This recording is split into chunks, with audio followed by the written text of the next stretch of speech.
Hello बच्चों, चलिए दिए गए प्रश्न को समझते हैं। दी गई आकृति में PR की लंबाई ज्ञात कीजिए।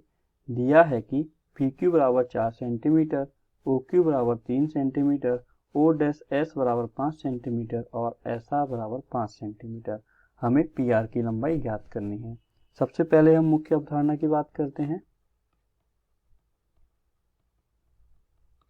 मुख्य अवधारणा होगी एक प्रमेय वृत्त के केंद्र से किसी स्पर्श रेखा के स्पर्श बिंदु तक, वृत्त के केंद्र से किसी स्पर्श रेखा के स्पर्श बिंदु तक खींची जाने वाली रेखा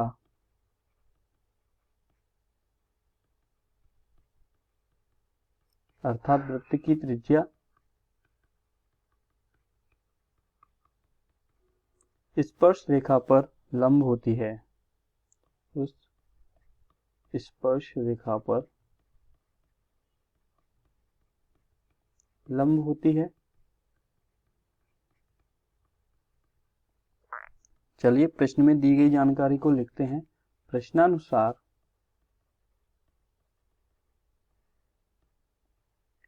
हम देखेंगे OQ और PQ, OQ तथा OS वृत्त की त्रिज्याएं हैं। OQ छोटे वृत्त की त्रिज्या है तथा OS बड़े वृत्त की त्रिज्या है। OQ हमें दिया गया है 3 सेंटीमीटर, छोटे वृत्त की त्रिज्या है।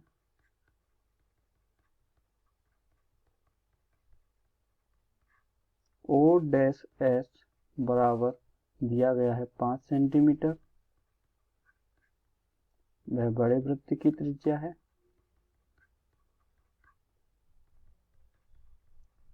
हम आकृति में थोड़ी रचना करते हैं और दोनों वृत्त एक दूसरे को T बिंदु पर मिलते हैं, तो OQ और OT एक दूसरे के बराबर हो जाएंगे, बड़े छोटे वृत्त की त्रिज्या, तथा OT एवं OS बराबर 5 सेंटीमीटर हो जाएंगे छोटे वृत्त की त्रिज्या। चलिए आगे देखते हैं हम। OQ, PQ तथा RS हमारे वृत्त की स्पर्श रेखाएं हैं। PQ तथा RS क्रमशः छोटे वृत्त एवं बड़े वृत्त की स्पर्श रेखाएं हैं।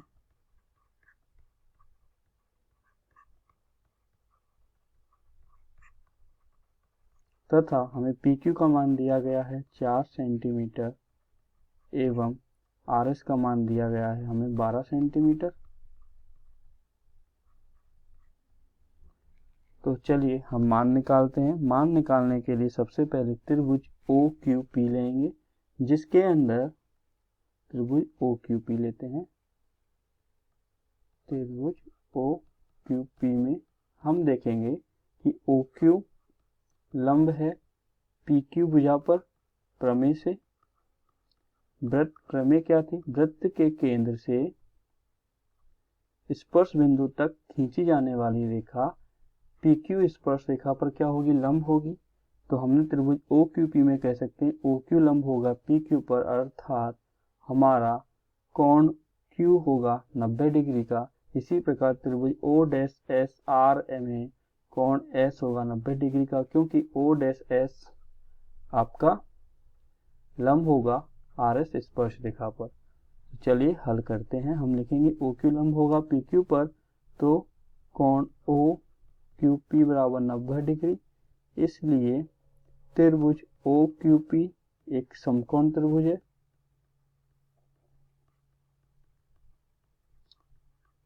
पाइथागोरस प्रमेय से हम लिख सकते हैं, पाइथागोरस प्रमेय से हम लिख सकते हैं कर्ण का वर्ग, समकोण के सामने वाली भुजा कर्ण होती है, तो कर्ण हो जाएगा OP का वर्ग बराबर होगा OP का वर्ग बराबर QP का वर्ग बराबर होगा, माफी चाहेंगे, कर्ण होगा हमारा OP, तो OP का वर्ग होगा हमारा बराबर QP का वर्ग प्लस OQ का वर्ग। तो OP का वर्ग हमें निकालना है। QP का मान दिया गया है 4 सेंटीमीटर, 4 का वर्ग। OQ का मान दिया गया है 3 सेंटीमीटर, 3 का वर्ग।